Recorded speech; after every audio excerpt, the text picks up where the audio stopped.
So this review has been a long time coming. I've always wanted to do a review of this game. It was actually going to be my first review because I had obviously done a whole playthrough, walkthrough of this game. But I decided to hold back and do the Boyfriend Dungeon one first because, well, I actually kind of have a little bit more to talk about with this one. So initially, I decided, back then, I decided to do a playthrough of X-Men Legends after I noticed the really bad, amount of content present in Marvel Ultimate Alliance 2. So this was way back in 2017. So I wanted to do a review of X-Men Legends back then after I did a playthrough or walkthrough of X-Men or Marvel Ultimate Alliance 2. With the release of Marvel Heroes Omega, I am very happy to report that this X-Men game gets the most important aspects about the X-Men from the comics, but at the same time implementing its own story. So yeah, this was this was all the way back in 2017. If you guys don't know what I'm talking about, I'll be sure to leave it either down in the description or I'll put a clip or card or something. So creativity during the PlayStation 2 era was at a high because it left us with compelling stories for adaptation of either anime, books, movies, or TV shows, well, most of the time. The gameplay is nice and simple, but evolves, with the inclusion of combos between members, the map structures, and all the characters involved.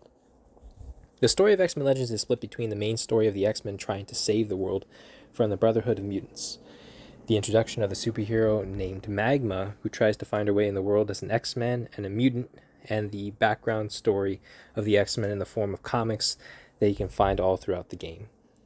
The Danger Room makes a believable experience that enhances your teamwork skills with either the AI or a 2 to 4 player plat co-op. So I initially played this game on the PlayStation 2, but this is actually the GameCube version where you actually can plug 4 controllers in and play. So the multi plat co-op thing is when you combine 2 PlayStation 2s together, because each PlayStation 2 had only 2 controller slots. So that's essentially what I was just trying to say with that one. First off, the story begins cheesy and then gradually becomes more engaging, but it does become a little flat. It becomes more like a comic that you're, playing through. Not in the sense that it's, styled like that, but, that's just how the story is. The very beginning of the game is initially for 1 player. So you only play as Wolverine. And then, soon after, 2 players can team up, and that is when the fun starts to begin. Because you and partner come together and take on the boss battles that take, a little bit of strategy to overcome. The first boss is Mystique. It's a 1v1, but eventually it becomes a 2v1 when you get Cyclops to, fight against the Blob and save Allison. The bosses all hail from the comics, but do not fully commit to their comic counterpart. But that can be overlooked because the story is it's kind of original. Some of the characters act like how they are in the comics, but I guess it depends on which version. They've taken a lot of inspiration from, I forgot there was a really good review that I watched. I'm going to leave that one in the description too, because that's a really damn good review, and it has so much content in there. All comic missions obviously take cues from the X-Men's past. X-Men Legends background is a mixture of all the X-Men comics up until the year it was being developed. So it has a fully fleshed out world that realizes not only the X-Men, but other superheroes and villains, the other superhero and villains plaguing the universe. So they do have references to other characters, very minuscule, but they do have small references here and there. But predominantly, it's just the X-Men. The only side quests in the game are only the Danger Room disc and the comic book missions, which seem limited. And the comic book missions are actually in the Danger Room, but that's essentially what I'm trying to say. There's just 2 different types of Danger Room. There's little Focus 201 or something. It's basically like a classroom setting, and then you have challenges for each character, which you unlock either a No, you usually unlock a special item for them that you can that character can only equip. So it's limited but decent because they can be redone as many times as you would like, and can be a means to invent new combos and strategies for future missions, which I actually like. I actually kind of like that, because you do fight some bosses later on, or you probably are just like, well, maybe you fight Avalanche later and you're just like, okay, I think I've developed a perfect strategy to beat this guy.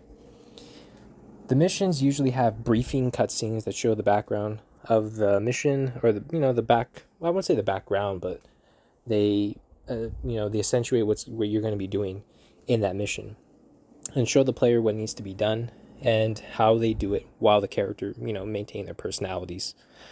The actual missions are not a big downer, but there is a lot of enemies to fight against, with plenty of variation of enemies. This happens in all the levels, and they can only get better. Despite some replayability in the game, most missions cannot be repeated, which is the only like the really big fatal flaw of the game. Like, there's no chapter select. You have to use either your save slots, and if you're on PC, save states and your save slots. But that's essentially what it is. The story more than makes up with it, with being kind of well paced. And in retrospect, after I played it again, it's actually not really well paced. It's actually, it starts out boring, gets a little more interesting, then gets, then it hits that peak of interesting, then gets straight boring again, and then, gets kind of interesting towards the very end of the game. It's a very roller coastery kind of game. But I think at this time in 2017, because I think Marvel Ultimate Alliance 2 left such a sour taste in my mouth that when I went back to X-Men Legends, I actually was like, this story is a lot better. And, just thinking about it now, Marvel Ultimate Alliance 2's, campaign is actually pretty boring. The story is kind of boring. The levels are kind of boring. I mean, X-Men Legends levels are kind of boring too, but, they don't look nice.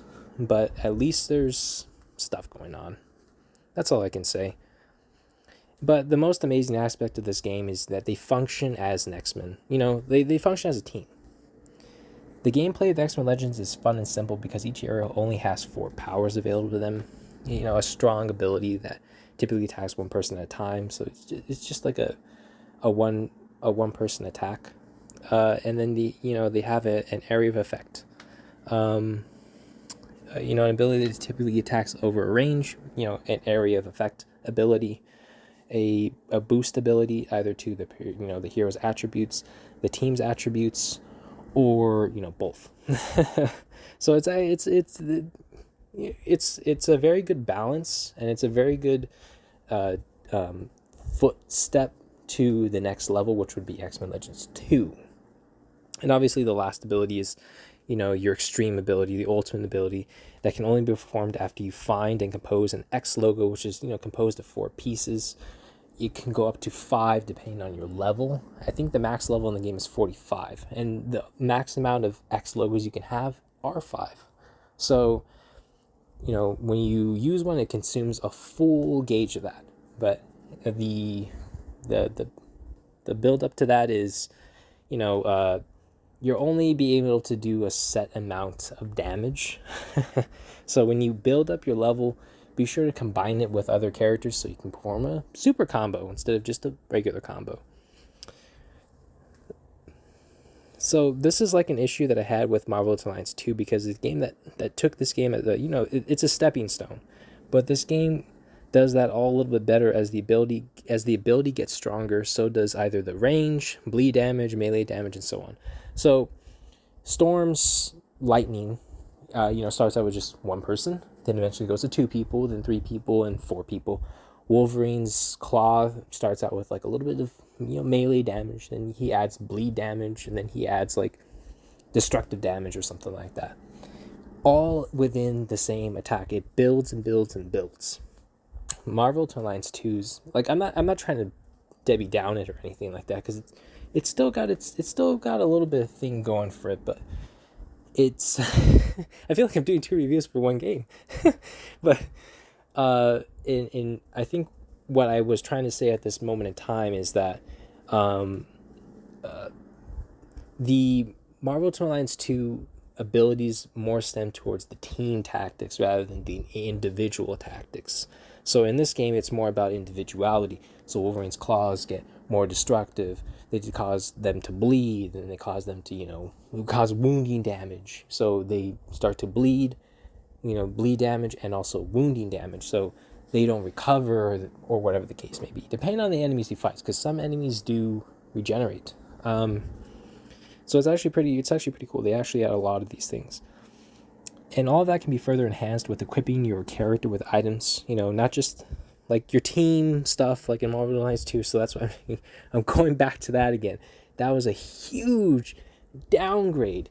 I felt like each character having their own equipment was nice. And as I said, once you complete their challenge, each character's challenge, you can equip their said gear. And then on top of that, you can add like a super strike, which increases their strike, or there's an ability, like an agility one, which is their defense, and so on and so forth. And there's also little special ones, fighting against certain enemies, being able to enhance their superpowers, those kinds of things. Whatever works for you. I think the most OP one is the Mask of Zorn one, which I use at the very end. It's perfect. It's perfect for beating that final boss. So, each of the 4 abilities that the hero possesses are all abilities that they have shown up one way or another, and it fits very well in X-Men Legends. So I feel they kind of get the characters right with their abilities, with a limited, moveset that they have. Iceman having his freeze beam, then his ice shards, and then he's able to beef himself up with his, give himself some spikes, and at the same time also giving his team some spikes. And then, he has a freeze frame where he freezes everything around him. It's perfect. It's a good encapsulation of just how powerful and at the same time just not too powerful Iceman can be. There was only one alternate costume per hero. Actually, that's not true. I think at that time I was playing, when I was playing that game, I think I played through it too quickly.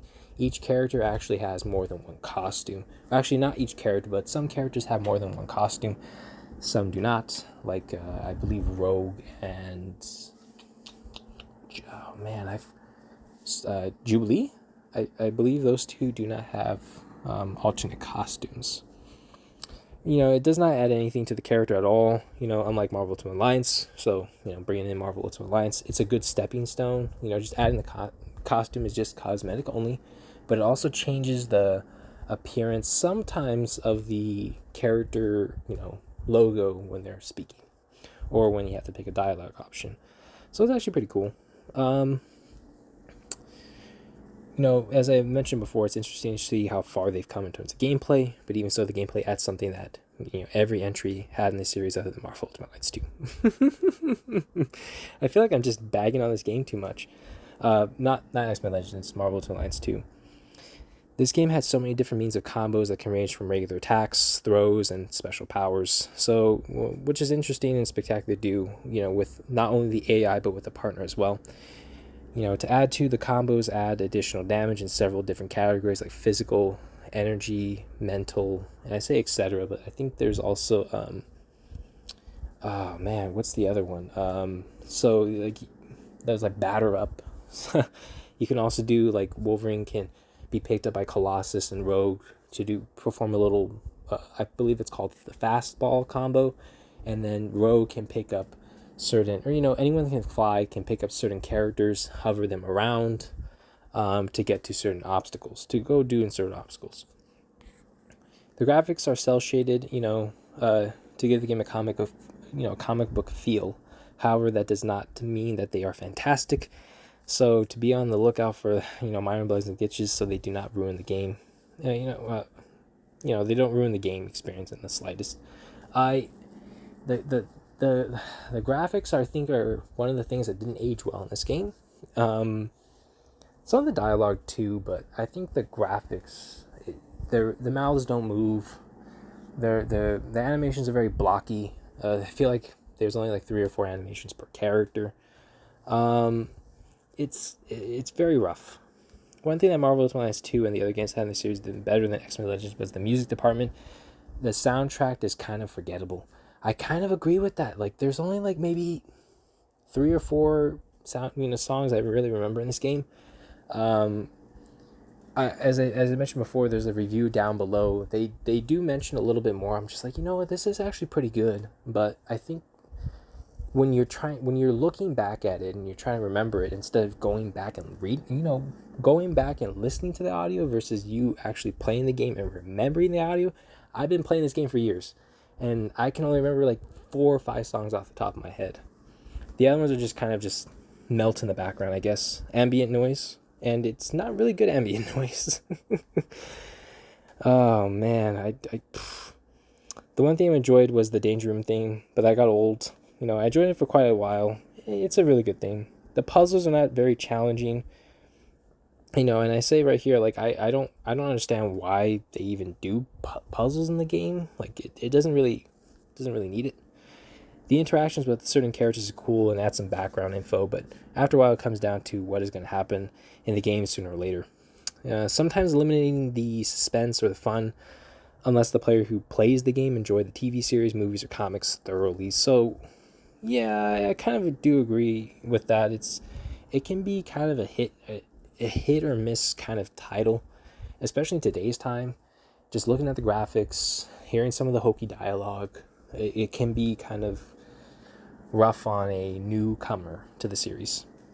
There was no way to run faster in the game other than rolling, which shows that they did not even fix that problem at all. But you can always substitute with a character that can fly. And then there's other alternatives to be faster. There's an ability in the game. I think it's like a muscle accelerator. Increases your allows your character to go up to, like, I believe 40% faster. I put that on Rogue towards like the very end of the game, just breezing through everything. So there are other means of going faster in the game, but more often than not, you're going to be rolling, flying, or I think that's pretty much all you can do. And teleporting. Overall, X-Men Legends holds more content than the average game produces on release day, and that is a positive considering that you can purchase this game for much less and get more out of it. The story is better than most games that come out today, and with an ending that does not leave you hanging. So basically, it's kind of a good ending. The gameplay is smooth, fun, and creative for its time, and the aesthetics of the game, kind of a comic book feel is refreshing and appreciated, even though a lot of games do it better nowadays. When I first did this review in 2017, there weren't a lot of games that accentuated this kind of... they were cel-shaded games, but they didn't accentuate the comic book feel of the game. They used a lot of realistic graphics or something like that, but now games are kind of bringing that mold back. So I kind of have to give that away. I kind of have to give that little point away. The aesthetics of the game is refreshing and appreciated, but now in the grand scheme of things, it's normal. This game earns, like, I would give this game like a really, like, a 9 out of 10. I'm the kind of guy that's like, I don't know, I wanted to give like grades. I wanted to give like half points, like an 8.5. But I feel like I'm the kind of person that just go 8, 9, 10. Just to make it very, very simple. So, and then I say here to go buy it immediately. That's entirely up to you. In 2017, I think I was just very... rough with Marvel's Alliance 2. When I first played Marvel's Alliance 2, I enjoyed the heck out of that game. When I played this game, I just love it. So I implore a lot of people to just try out the game. It's a good buy.